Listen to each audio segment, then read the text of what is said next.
Compared to movies and shows where entire casts and crews and elevator pitches are public knowledge long before cameras even start rolling, the video game industry is full of closely guarded secrets. But in spite of this, games sometimes show their hand a little too soon. Usually by the time a new AAA video game is officially announced, it's been in production for quite a while, and its big reveal comes in the form of a slick, highly polished trailer.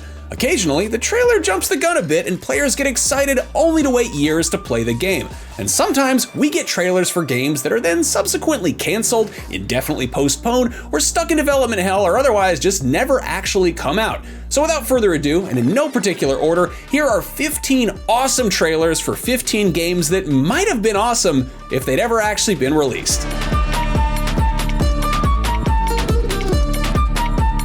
Appropriately titled, Blizzard's StarCraft Ghost was killed off before its time, but it left behind a trailer to haunt prospective players for years to come. A third-person stealth action spin-off of the beloved RTS, Ghost was announced in 2002, and then after numerous delays, it got re-announced at E3 2005 with this trailer.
Sadly, less than a year after that trailer and Ghost's re-announcement, Blizzard pretty much unannounced it, stating it was, quote, indefinitely postponed. Officially, it was never actually canceled, though numerous insider reports have confirmed as much. Whatever its status internally, an unfinished build did make its way online in recent years, so fans were able to get a glimpse at what it could have been.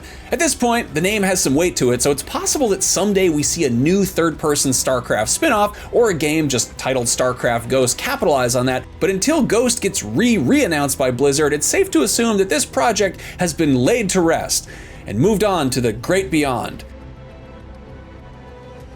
Blizzard has a long history of making great games, quite possibly because of its ruthlessness to cancel projects not deemed 100% great. Case in point, Warcraft Adventures Lord of the Clans, a 2D point-and-click adventure game inspired by LucasArts classics like The Dig and Full Throttle. This was a great idea in theory. Unfortunately, in action, it looked more like the Legend of Zelda games released on the Philips CDI.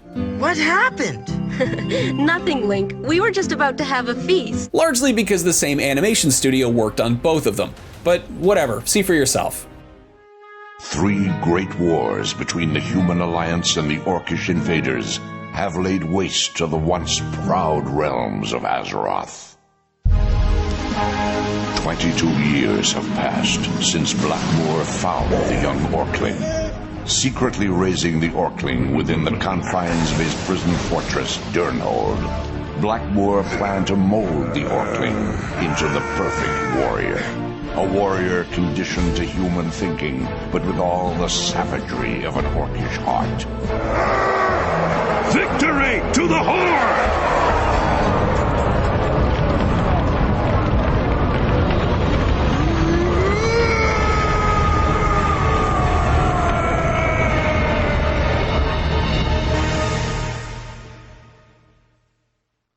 Blackmoor! Tonight you sleep in hell! Blizzard cinematics consistently showcase some of the best computer animation around, and that's still true to this day, so it's not surprising that the ones on display here didn't quite meet expectations.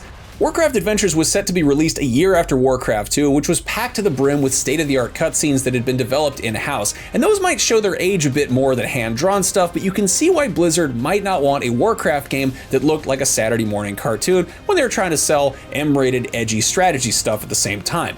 Usually games are cancelled mid-development, but in the case of Warcraft Adventures, it was basically complete when it got the axe. It's worth noting that sometimes cancelled games do come out, just, not legally. A mostly complete playable build of Warcraft Adventures leaked online in 2016, so do with that information whatever you wish. I had nothing to do with whatever it is you do with your computer in your free time. That's your business, not mine. Just because a game doesn't get released doesn't necessarily mean it's canceled, but when a game is announced and then almost a decade passes with no news and then it gets re-announced and then the better part of another decade goes by, it's hard not to think of the old adage, fool me once, shame on you, fool me twice, shame on me. In any case, that's the current status of Ubisoft's Beyond Good and Evil 2, which is supposedly still in development, though probably very different from the game that was first announced way back in 2008 with this trailer.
Fast forward about a decade and Beyond Good and Evil 2 eventually got a fully overhauled re-announcement at E3 2017. Along with a considerably more exciting, less weird trailer, Ubisoft demonstrated some very early gameplay, which is a lot more promising than just a trailer, and it's entirely possible this does get released someday. After all, look at Skull and Bones, but until then, Beyond Good and Evil 2 is doing an admirable job holding the world record for the longest time spent in development by a AAA video game. What? That's Swiss f***ing chocolate, pig. Previously, that record was held by Duke Nukem Forever, appropriately titled since it took forever to come out, or rather 14 years, which is about the lifetime of the target demographic for Duke Nukem, but if it came out, what's it doing on this list? Well, the version that was released in 2011 is quite clearly a very different game from the one initially teased at an E3 a decade prior.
Firestar! We're all gonna die. Duke, the situation has deteriorated. It appears they have the president. The Earth Defense Force has been compromised, and I'm afraid you can't trust anyone. Hey, pal, what are you gonna do? Save the world all by yourself?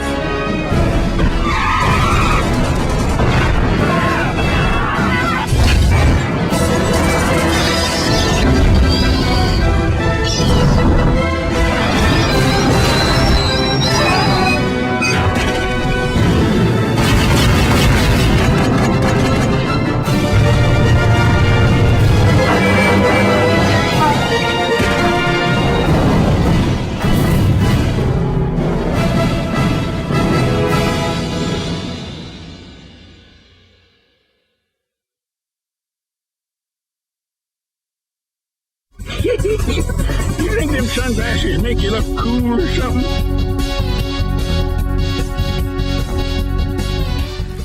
I think it aged well. This version of Duke Nukem Forever was seemingly pretty far along when the decision was made to basically start over using a newer engine, something that happened multiple times during development, jumping from the Quake 2 engine seen in that trailer to Unreal to id Tech 4. For much of this time, Duke developer 3D Realms was embroiled in legal disputes with its publisher Take-Two, and the project was briefly just scrapped entirely. But then, Gearbox swooped in and resurrected the project, and in 2011 they released a video game titled Duke Nukem Forever. It was nearly universally panned by critics and fans alike, and even its most apologetic defenders probably have a hard time arguing it was worth a 14-year wait. In between the 2001 version of Duke Nukem Forever being teased at E3 and the 2011 version getting crapped out by Gearbox, developer 3D Realms kept busy with other projects, namely publishing Prey, another first-person shooter that involved shooting aliens, but without all the strip clubs and one-liners lifted from 80s action movies. Rest in pieces. At E3 2011, Prey 2 was shown off, which took place in the same universe as the first Prey, but followed a new protagonist working it as an intergalactic bounty hunter, and it got an extremely slick trailer to establish the new setting and premise.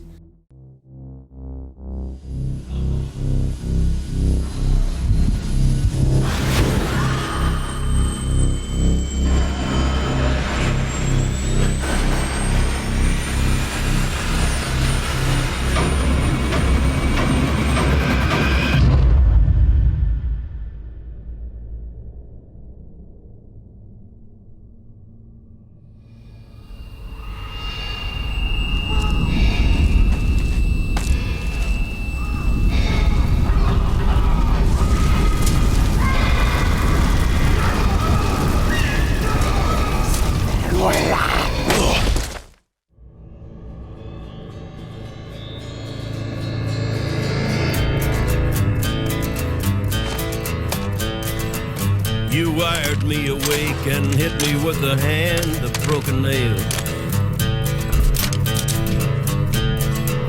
You tied my lead and pulled my chain to watch my blood begin to boil. But I'm gonna break. Gonna break my rusty cage and run. Kill you! Finally tracked me down, huh? Somebody shoot this motherfucker!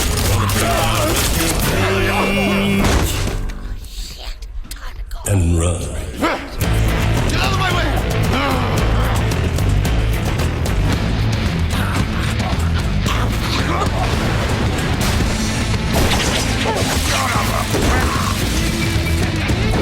Target has teleport capability.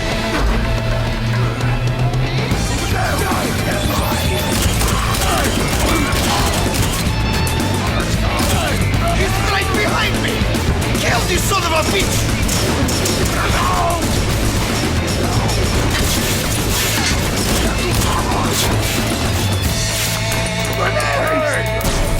Grab wave enabled. Target is escaping.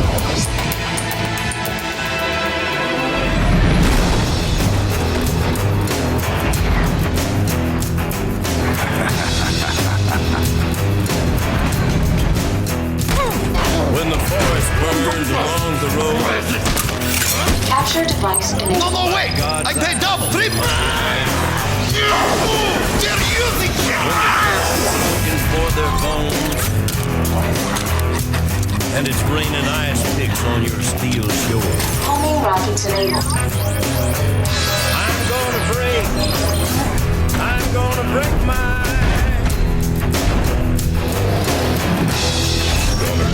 rusty cage. Target identified.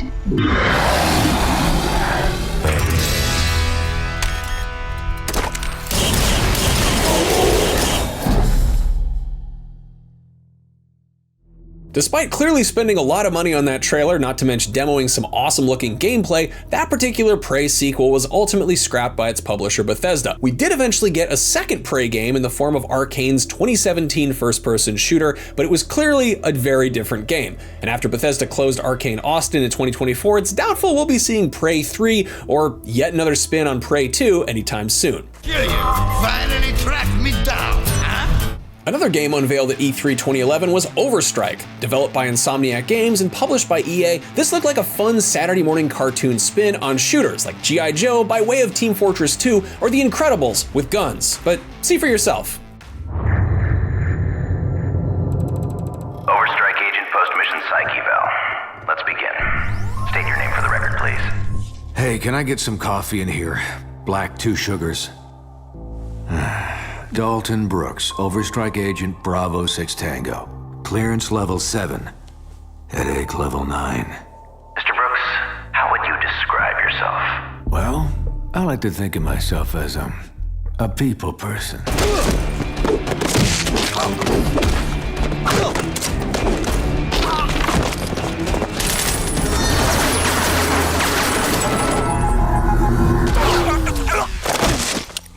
Yeah. How do you feel about the rest of your team? Jacob Kimball, for example. Kimball's a pacifist. Calm and cool. Like a Buddhist monk. And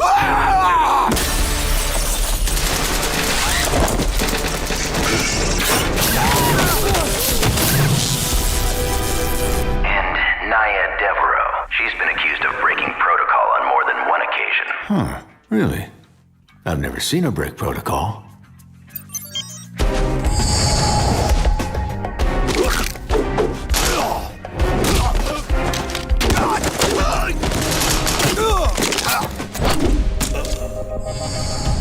How about Isabel Sinclair? Great kid.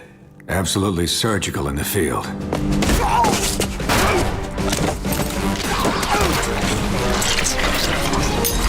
how do you explain the collateral damage your team leaves in its wake?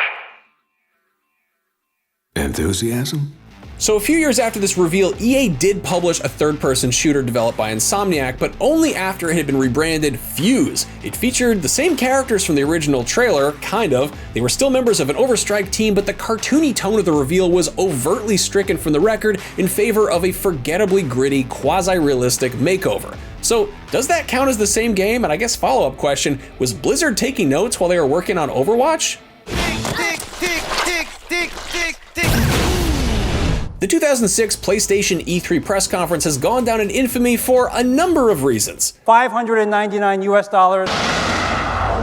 So here's this giant enemy crab. Ridge Racer! But buried in there was a new third-person shooter from London studio called 8 Days, which got quite a few people's attention with this explosive trailer.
Okay, so the 8 Days trailer might have embellished what it actually would have looked like in action, but gameplay footage surfaced later on and it seemed to have a lot of potential. Sadly, it wasn't the right kind of potential for Sony, and in 2008 it was officially cancelled allegedly due to the lack of online multiplayer features. Womp womp.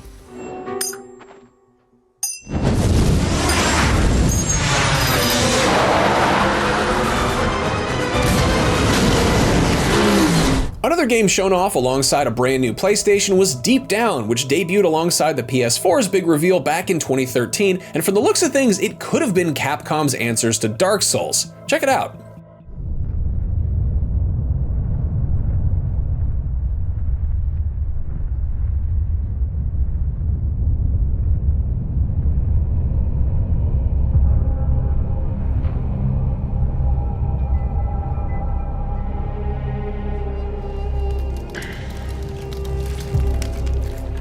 Useless magic could have me poking lines in the old market for 1/10 the hassle of your empty venture.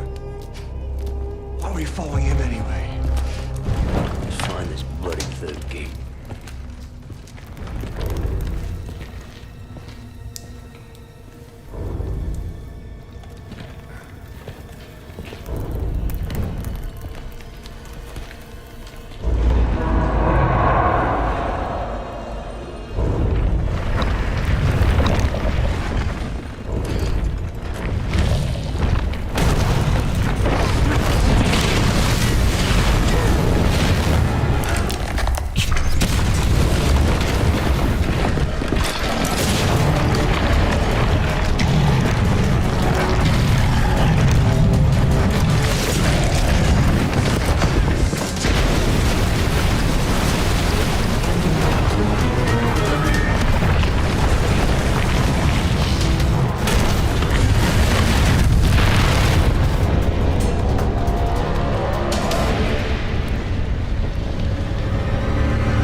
It's not immediately apparent from that trailer, but what set Deep Down apart from other fantasy fare is that despite the Dungeons, Dragons, and medieval attire, it was partially set in New York City in the year 2094. According to a few Capcom devs, it was never officially canceled, so there is a possibility that it resurfaces by the time 2094 actually rolls around, but deep down, I think we all know it's probably staying buried.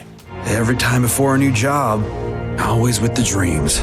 Hey, stop me if you've heard this one. One of the biggest disappointments of the PS4 generation was the cancellation of Silent Hills, a reboot of Konami's beloved psychological survival horror series helmed by Metal Gear creator Hideo Kojima, who'd enlisted director Guillermo del Toro and manga artist Junji Ito to make sure it was going to be properly terrifying. Instead of announcing this exciting project the normal way, Kojima decided to bury the reveal trailer at the end of a free playable teaser, better known as PT. The reveal trailer confirmed that yes, it was a Silent Hill game and it would star Norman Reedus, though the trailer itself wasn't particularly scary, removed from PT's nightmare hallway setting that players had to get through to unlock the trailer in the first place. However, a few months later at Tokyo Game Show, a concept movie was dropped and it really hammered home how f***ing horrifying Kojima and company were hoping to get with this game.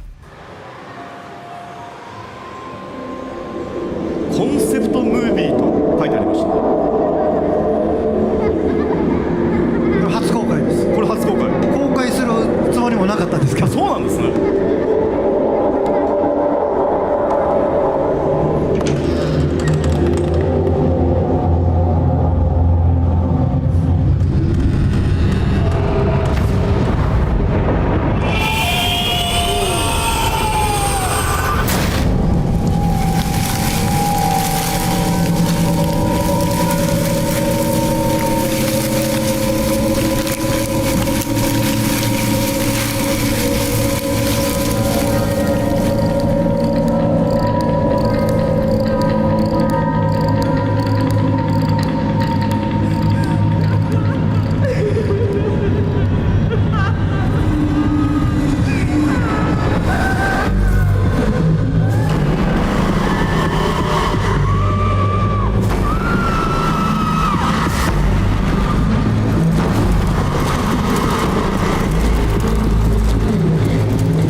course, shortly after Kojima's less than amicable departure from Konami, Silent Hills was officially cancelled. But worst of all, the PT demo was taken down from the PlayStation Network, making it completely inaccessible to anybody who hadn't kept it installed on their PS4, and making PS4s that had it installed suddenly something of a valuable relic, which really is sort of the wrong way to go about collecting games. On the bright side, Kojima would get the band back together, sort of. Norman Reedus would star in Death Stranding, and though Del Toro's likeness would show up in the game as well, he stated that between his cancelled THQ horror project Insane and Silent Hill suffering the same fate, he thinks his involvement with game development is cursed, stating that if he were to join another project, World War III would probably start or somebody's house would blow up. The day of the crime, the father went to the trunk of his car, retrieved the rifle, and shot his wife as she was cleaning up the kitchen after lunch. Hey, speaking of the occult and world wars, I guess, in 2009, Indiana Jones and the Staff of Kings came to Wii, DS, PS2, and PSP. It was published by LucasArts, but developed by external studios. Sadly, the next-gen version that LucasArts had been developing in-house for the Xbox 360 and PS3 never made it to the finish line, which is a shame because based on this teaser from 2005, they were trying some really ambitious stuff. Check it out.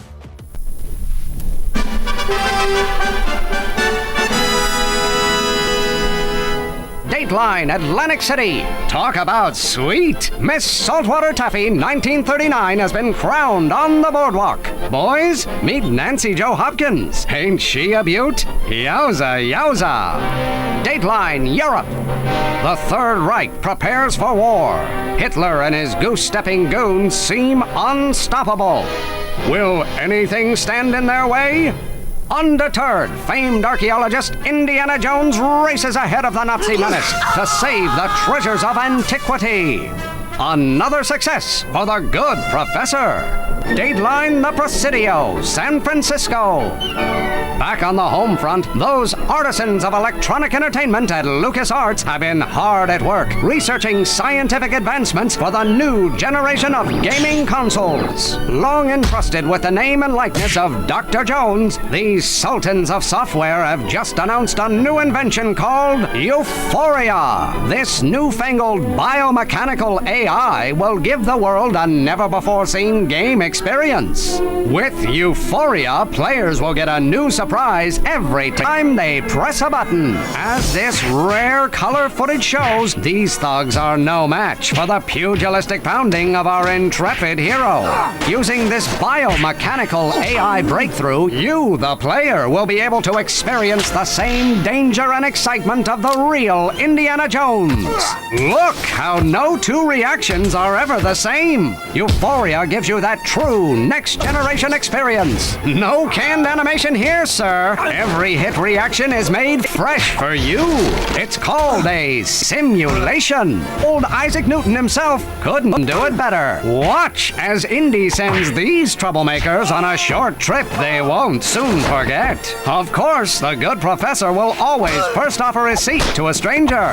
Always one to take in the local attractions, Dr. Jones enjoys a sightseeing tour aboard a world-famous San Francisco cable car. Watch out, Dr. Jones. Bad guys just got a whole lot smarter. There's nothing artificial about biomechanical AI. It's the bee's knees, the real deal. Like the electric light bulb and the phonograph, Euphoria is a true revolution for entertainment. And it's coming in the next Indiana Jones adventure, summer 2007.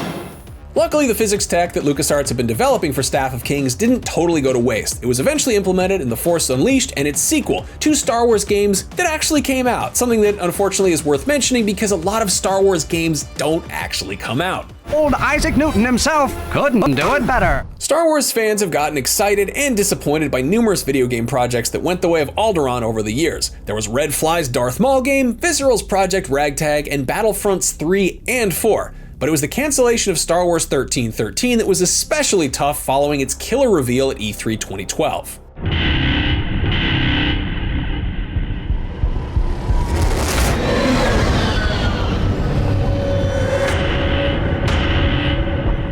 Catch a deep breath. It'll be the last fresh air you'll get for a while.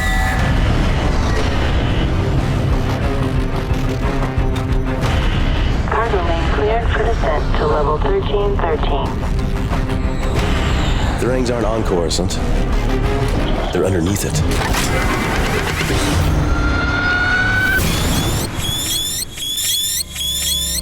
It's a long way down. It gets a lot dirtier where we're headed.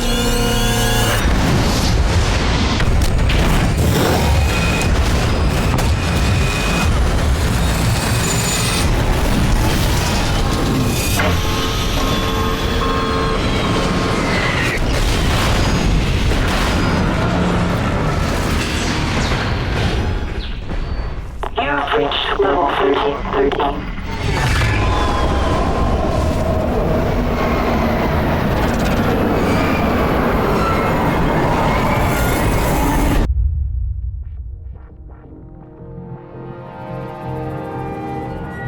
Of course, after Disney's 2013 acquisition of Lucasfilm, LucasArts was brutally shut down entirely. That sucked for a lot of reasons, but the cancellation of Star Wars 1313 is definitely one of them. Especially when we got details that the game would follow a young Boba Fett gradually piecing together his armor and gadgets. For anyone hoping to explore the Star Wars criminal underworld promised in 1313, Ubisoft's Outlaws eventually gave fans plenty of that, and anybody who hoped for big, huge Uncharted-style set pieces in Star Wars like we saw in that trailer, they've eventually gotten plenty of those in Respawn's Jedi games, but still, a Boba Fett origin game seems like it could have been cool. It's a long way down. It gets a lot dirtier where we're headed.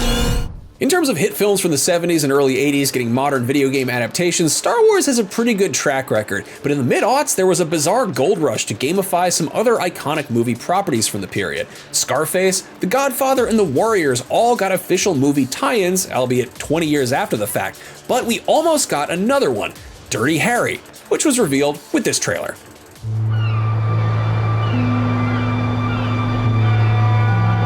The people of San Francisco will not stand for this. We deserve answers. We demand justice. In a time when so many of our young boys are being sent overseas to die in the jungles of Vietnam, we should not be forced to live in fear in our own city streets. The San Francisco Police Department has failed to apprehend the Gemini killer, and in turn they have failed to protect the citizens of this city.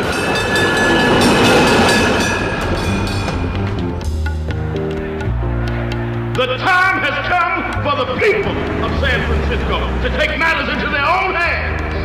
If the police will not protect us, we will protect ourselves. Hey, I was watching that. Can I get a reason? Hey, good to see you, Inspector. Is that tan Ford still parked across the front of the bank? Tan Ford? Yeah, it's there. Hey, buddy, I'm talking to you. Now, who might you be? The guy that was watching the TV that you just turned off. How about a little common courtesy? Yeah. Hey, turn around when I'm talking to you. Turn around, damn it! Ah! Gee, you broke my nose! Somebody call the police! And the police.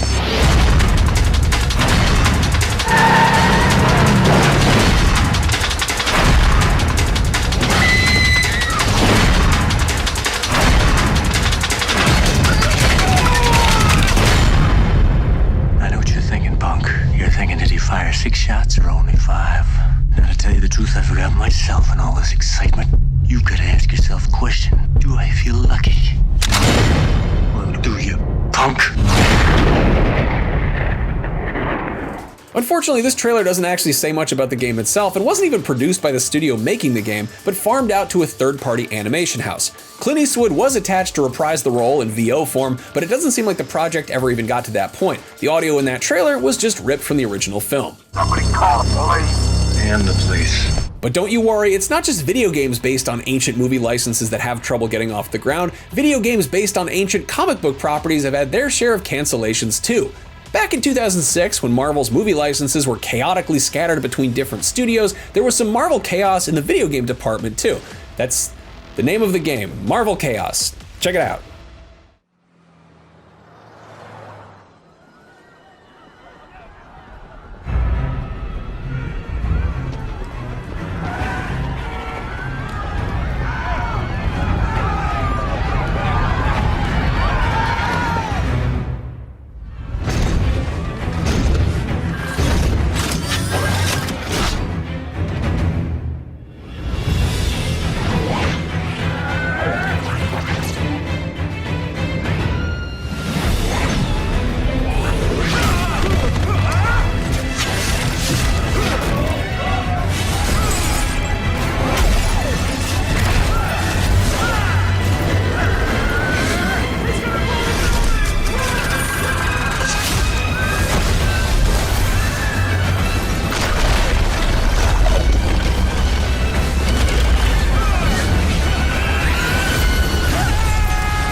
Marvel Chaos was in development at EA Chicago, a studio with some experience making brawlers, having worked on Def Jam Icon and Fight Night Rounds 2 and 3.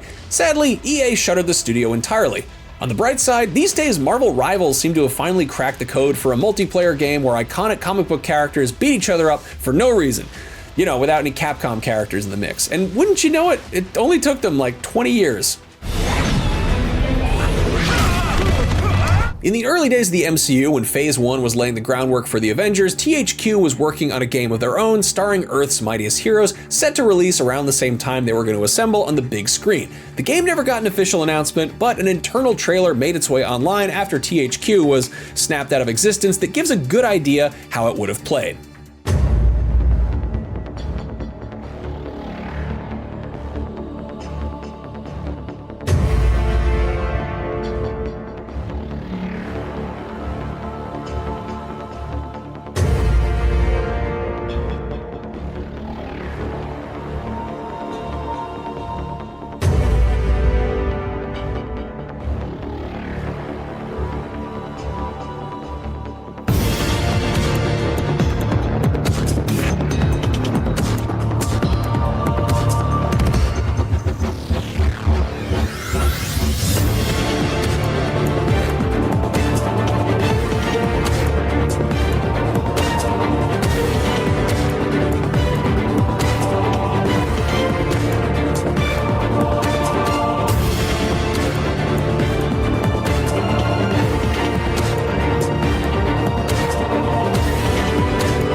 We did of course eventually get an Avengers game, which suffered a fate possibly worse than cancellation.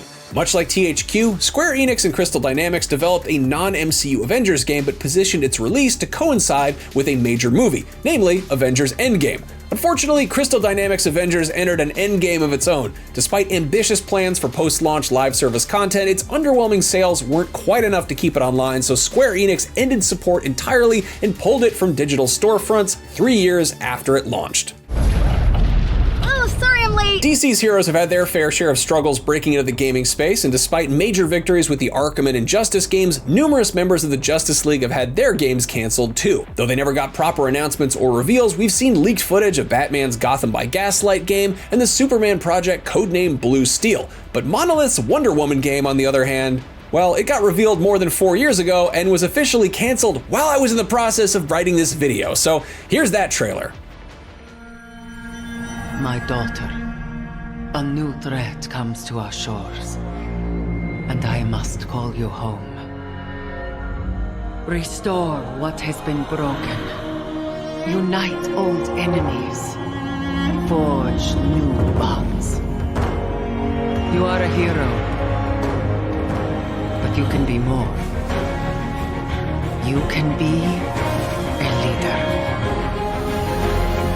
You are Wonder Woman.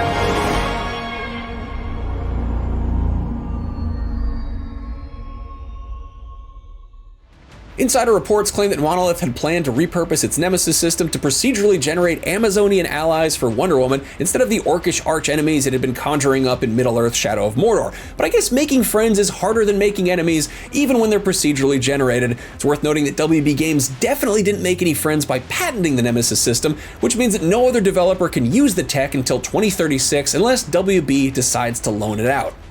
So there you have it, 15 awesome trailers for 15 games that never came out. These aren't the only games to be canceled or languish in development hell, and there will undoubtedly, sadly, be plenty more over the years, but you never know. Every once in a while, a video game gets canceled only to spring back to life. Did I say 15 trailers? Let's make it 15 and a half. Here's the reveal of Activision's canceled True Crime reboot, which was canceled but then turned out to be playing dead. Take a look. Going undercover, you'll have to make sacrifices. You have to understand that your life as a regular cop, a regular person, is over. This is the Triad way of life. You will have to think like them, dress like them, and kill like them. Look familiar? True Crime eventually did come out as Sleeping Dogs. Originally in development at United Front Games as a brand new IP titled Black Lotus, publisher Activision stepped in and decided to rebrand it as a reboot of its GTA-like True Crime series. But then after that big snazzy reveal trailer I just showed you, they decided to cancel it instead.